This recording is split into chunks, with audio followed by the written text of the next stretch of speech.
প্রিয় দর্শক, কথায় আছে মধু যেখানে আছে মৌমাছি ঠিক নির্দিষ্ট সময়ে সেখানে পৌঁছে যাবে।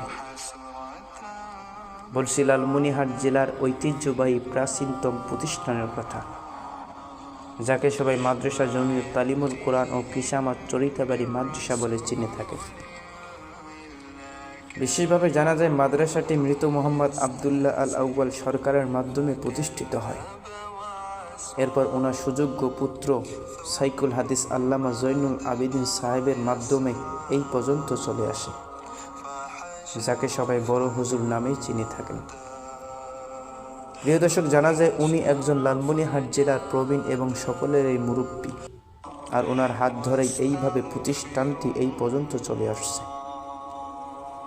প্রিয় দর্শক, কথায় আছে গাছ যেমন হয় ঠিক ফলও নাকি তেমন হয়। একজন মানুষ সৎ এবং নিষ্ঠাবান হওয়ার জন্য বেশি কিছু লাগে না, আমানতদারি আর বিশ্বাস থাকলেই যথেষ্ট হয়ে যায়। বলছি বড় হুজুরের একজন সুযোগ্য পুত্র হযরত মাওলানা মুফতি মাসরুর আবেদিন সাহেবের কথা।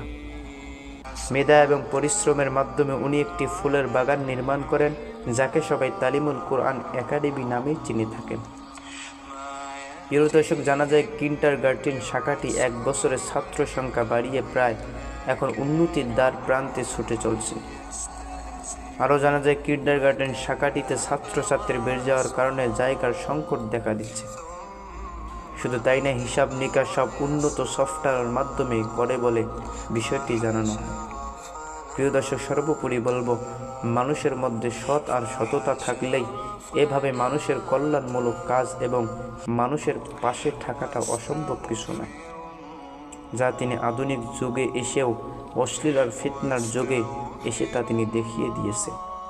পরিশেষে বলবো, আল্লাহ তাআলা যেন প্রথমে বড় হুজুর এবং ওনার সুযোগ্য পুত্র মাসরুর আবেদিন সাহেবকে আল্লাহ তাআলা যেন কিয়ামতের ময়দানে এর পুঙ্খানু প্রতিদান দান করেন। আল্লাহ হাফেজ।